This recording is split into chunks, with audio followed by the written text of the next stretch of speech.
Alrighty guys, I just got the phone call I have been waiting for.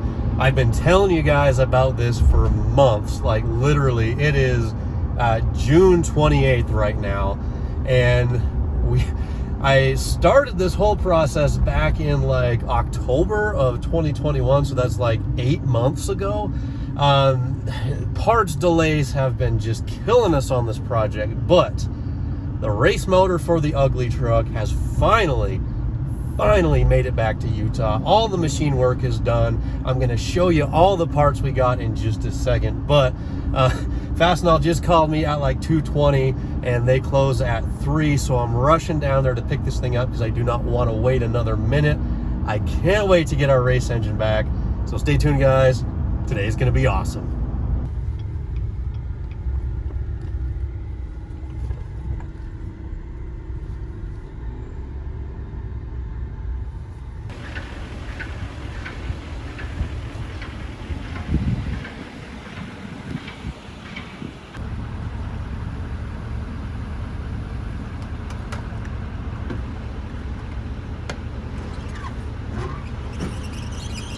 Perfect.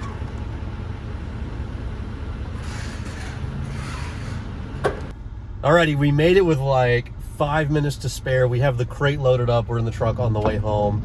And without exception, this is like the single most expensive part or collection of parts that I have ever bought for any of my own personal projects. Like, I don't even want to add it up, to be honest, but I am so excited that it is finally here. Like, it is now, let's see, 28th of June, I just mentioned that, but this truck is supposed to be at race week in the first week of September. So 2-month countdown is on. The engine build starts like, well, I gotta finish up the 4L80 swap because I'm kind of in the middle of that now, but yeah, the project starts now guys. Let's unbox it, find out what's inside the crate.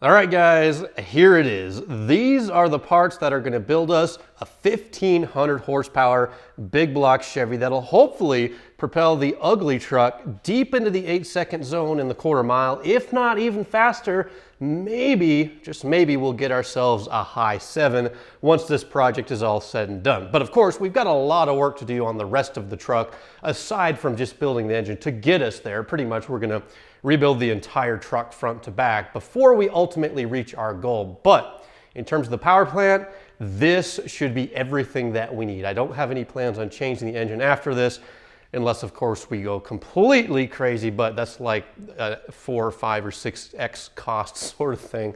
So really happy with the stuff that we have now.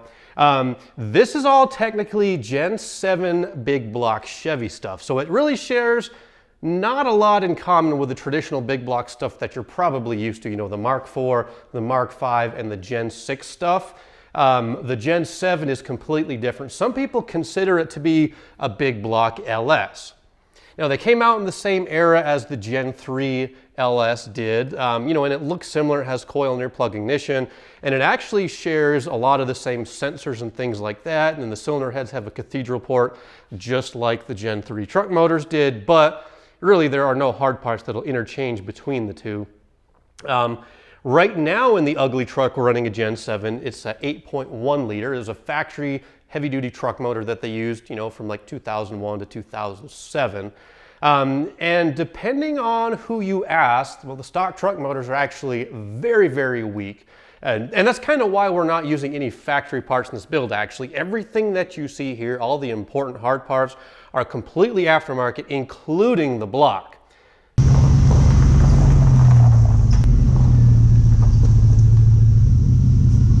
My 8.1 journey started back in the springtime of 2020 when the whole world kind of went nuts and everybody had some extra time on their hands. So I decided to do an engine swap. We pulled out the relatively boring 5.3 from the UglyTruck and we installed a junkyard fresh 100% bone stock 8.1 in its place. It was backed up by a 4L80 transmission and we ran it that way for probably a couple of months, 100% stock, naturally aspirated, and it was a fun truck, but obviously not quite enough power. So the very next thing that we did was turbocharge the 8.1. Now, everybody says that the stock pistons are extremely weak and people even suggested that we might blow it up on like 4 or 5 pounds of boost. So I was very conservative with my tune-ups at first.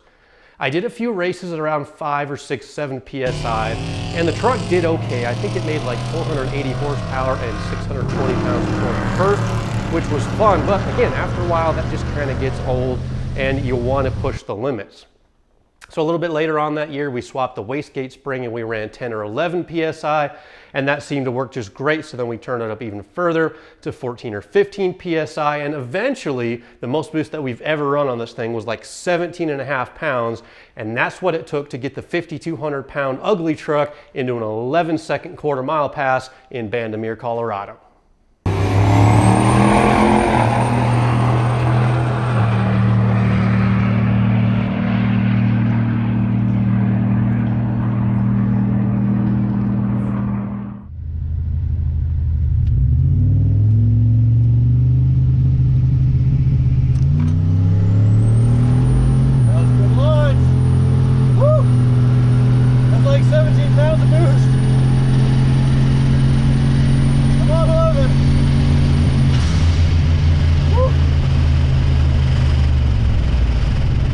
Now, thankfully, the stock 8.1 actually lasted a whole lot better than I thought it would. When I made that 17-pound pass, I was convinced that it was going to scatter itself, but I wanted an 11 so badly. But the engine actually held together, exceptionally well. And even though you guys haven't seen the truck since Bandimere, I actually kind of drive it to the store every now and again. I just have fun with it. And the motor still runs great. It doesn't really, make any weird noises. The oil's clean. I changed the oil after the run. So far, the stock 8.1 has proven itself to be a fairly reliable engine, but of course, it's not going to get us to our goals. Originally, I ordered all these parts from Raylar Engineering last fall. He's kind of like the go-to name when it comes to providing 8.1 stuff. And I originally spec'd this stuff out with a 1,000 horsepower goal in mind. So last fall, we got a different cylinder block. We got cylinder heads. The crankshaft, I'm still going to be using that, but the rods and pistons we changed, the block we've modified, the cylinder heads we've modified. Basically, in pursuit of that higher power number, we've kind of completely changed the trajectory of this build. So I keep calling this a 547, but believe it or not, it's actually no longer gonna be a 547. But until I had the parts to show you, I just kind of kept referring it to that way. So originally it had a 4,400 bore, 4.5-inch stroke.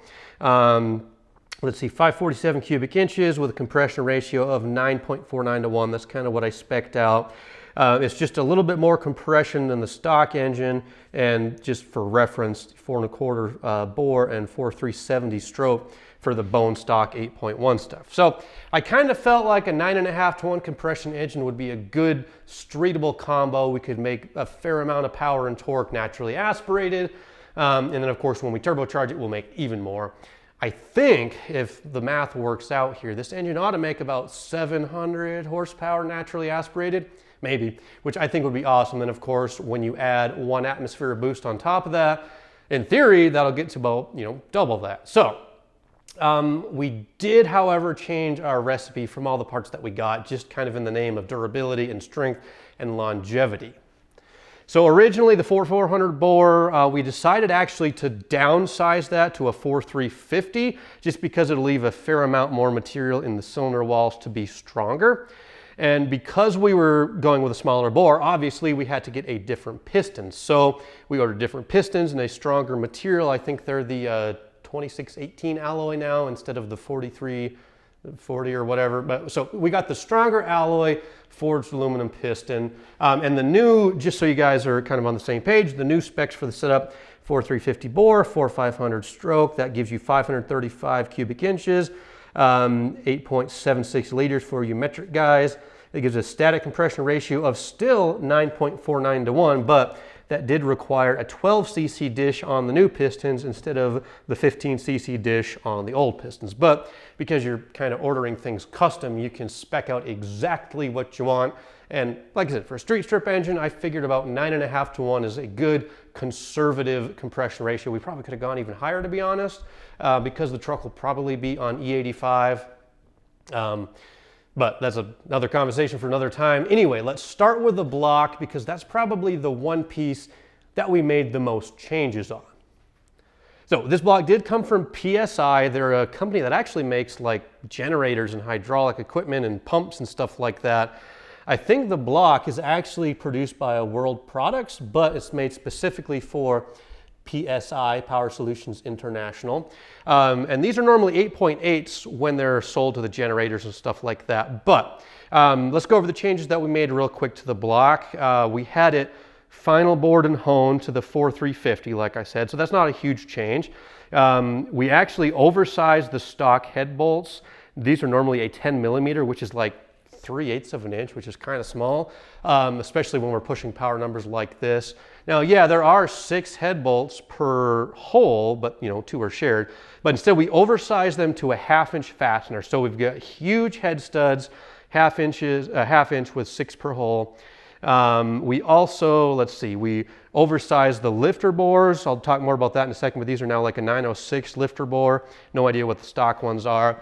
We increased the size of the main studs to 1/2 inch as well. I had them pressed in the cam bearings. We have a O-ring groove here. I'll talk more about that when we get to the cylinder heads. But basically, it's a PSI 8.8 block. Oh, and then the deck height, we set that to 10-220. That was part of the quench thing that we wanted to get set. I wanted a 0 deck height with a piston at top dead center for optimal quench. So yeah, we had it decked, line honed, oversized main studs, oversized head studs, larger lifter bores, pretty much everything that you could do to the block. So before we get too far into this, I just wanted to give a quick shout out to the guys that helped make this possible, because without everybody's help, I wouldn't be able to pull off this build on my own. So first of all, huge thanks to Larry at Raylar Engineering. He's the one that got me all these parts to begin with. So if you need any 8.1 performance stuff, give him a call. Hank Slocum, he doesn't really have a shop or anything like that, but he builds a bunch of 8.1 and 8.8 liter base stuff. And he's kind of like my, call it a general contractor. He's the one who coordinated this all.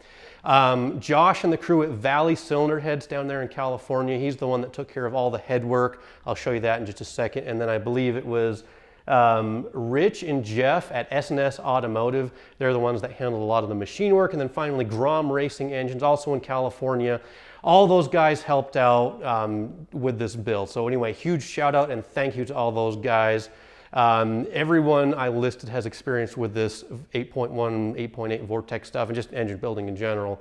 And like I said, I'm not a machinist. I can't oversize cylinder head studs. I can't tap a block. I don't have all those capabilities here. So anyway, just the rest of the parts. We have the same exact crankshaft that we got from Larry at Raylar. This one is more than strong enough to do what we need. We just did have it balanced with the new pistons and rods that we have. I guess we'll just go down the line here. The camshaft, this is one of the big changes that we made. Originally, I just had the biggest hydraulic roller that Raylar sells, but we wanted to go just a little bit bigger, put a little more lift, a little more duration on it, and we spec'd this one out a little bit better for what we want to do, I think. Let's see, we've got 258, 263 at 50. It has a total gross lift of 717 and 714 at the valve with a 1.7 rocker. And this is actually a solid roller camshaft, not a hydraulic roller. 114 lobe separation, not sure I mentioned that. So this will be a little bit more stable at the RPMs that we want to turn. We're not going to go crazy. We don't want to spin this thing much past, you know, probably 6,000, 6,100 RPM, because we do have a fairly big stroke on this thing. It's a heavy crankshaft, and I didn't want to build an engine that makes a ton of RPM. I mean, I got the little 4.8 for high RPM. This is still a fairly low RPM engine, although it will be spinning a fair amount faster than the 8.1 that we have in there now. So anyway, original crankshaft that we bought, solid roller cam, that's completely new. New bearings, nothing really special to say there. Pistons and rods, this is kind of where a lot of the second expense went. We got ourselves a set of Manley H-beam rods with ARP 2000, I think 7/16 bolts, I'm not positive on that. So these are some really heavy duty connecting rods, I think 600-700 length center to center. And then we have a set of Racetech 2618 alloy pistons that have been coated. We have a anti-temperature, whatever coating up top and a friction coating down on the skirts. Gromm Racing, they're the ones that ordered and spec'd these out. Racetech 2618s and a 4350 bore or whatever I said. Cylinder head, that's kind of like the next most modified piece. These are still the Raylar Engineering big power cylinder heads that we bought from Larry, but we have made a few changes. The ports are completely unmodified, but we did install slightly larger valves. I think we went from I have it written down somewhere. I can't remember all these numbers off the top of my head, but we went from a 2 190 intake to a 2 250, and then on the exhaust side, 1 750 to a 1 810. So just a slightly larger valve to let it breathe just a little bit better. Of course, we have different valve springs spec'd out for the solid roller cam and all the stuff that we're going to be running. Up top here, we had to, of course, drill the bolt holes larger to go with a 1/2-inch fastener. We oversized the rocker studs. I think this was also from 10 millimeter to 7/16, not to a 1/2 inch there. I am going to try to find a rocker girdle for this to try to get some more stability at RPM. And then here, this is one of the other big changes that we've made. We put an O-ring, a steel O-ring in the deck surface there. We are going to be running a copper head gasket to keep this thing all sealed up. So that's kind of, let's see, there's probably something I'm forgetting, but that's more or less the combination that we're going to be going with. 535 cubic inches, PSI block, 1/2-inch head studs, 1/2-inch main studs, larger lifters, solid roller cam. Of course, the roller lifters, those are, I forget what I'll put the brand up on the screen because I can't remember it right now. The Raylar crankshaft, Manley rods, Racetech pistons, Raylar cylinder heads, everything that we need to produce 1,500 horsepower. Now, what else am I going to have to change on the rest of the truck to make this all work together, and what does the rest of this year look like? Well, as you saw in the last video, I'm in the middle of a 4L80 conversion on the Copo truck. I got to get this knocked out first just because I can't have one non-functioning vehicle while I tear another one apart. So as soon as I get this knocked out, which will be very quick, we'll start assembly of this engine. We'll just get it put together here. I am still waiting on a few odds and ends, you know, like the head gaskets themselves. I got to come up with the rocker arms, with the stud girdle, just like I said, a few other things I need to wait on. Hopefully, I'll be able to get the engine built and installed in the UglyTruck before race week, which happens in September. Now, if that all falls apart, we do have a backup plan for race week. We'll just take the Copo truck. But my plan is to take the UglyTruck with the 535 big block in there. But it will be running all of the existing parts that I've developed for the A1. So the stock turbo kit, not stock, but the turbo kit I've built, the 1000cc injectors, the fuel system I have, and I won't be able to produce my full 1,500 horsepower with those parts because I'll probably need a larger turbo. I may convert to twins eventually. So for this race season on this engine, I'll probably, I mean, I'm just throwing out round numbers here, but I'll probably be somewhere around the 1,000 horsepower mark, which, you know, I signed up for the 11-second class in race week, and already we ran on 1166. So I have 100% confidence if we can get this done in time, we'll be able to run on 11.0 and probably a fair amount quicker. But I won't reach my full potential until probably next year because I'm going to have to redo all those parts we talked about. Different fuel system, different turbo setup, probably different suspension, different rear end. I've even thought about converting the UglyTruck to 4-wheel drive, to be honest, because I just 4-wheel drive and all-wheel drive, I kind of have a cool fascination for that stuff now. But anyway, that's what my future looks like, and I hope you guys are excited about this big block project because it's something that's a little bit different. I know everybody loves the LS, and of course I love the LS engines too. There's a ton of potential there, but to me, that old school adage of like there's no replacement for displacement, it still holds true. Thank you guys for watching. Thank you once again to all those guys I mentioned, Gromm Racing Engines, S&S Automotive, Valley Cylinder Heads, Hank Slocum, and Raylar Engineering. For providing some really awesome parts and services to get this thing built. I cannot wait to get it put together and fired up. I just have now like less than 2 months to make it all happen. Thank you guys. Wish me luck.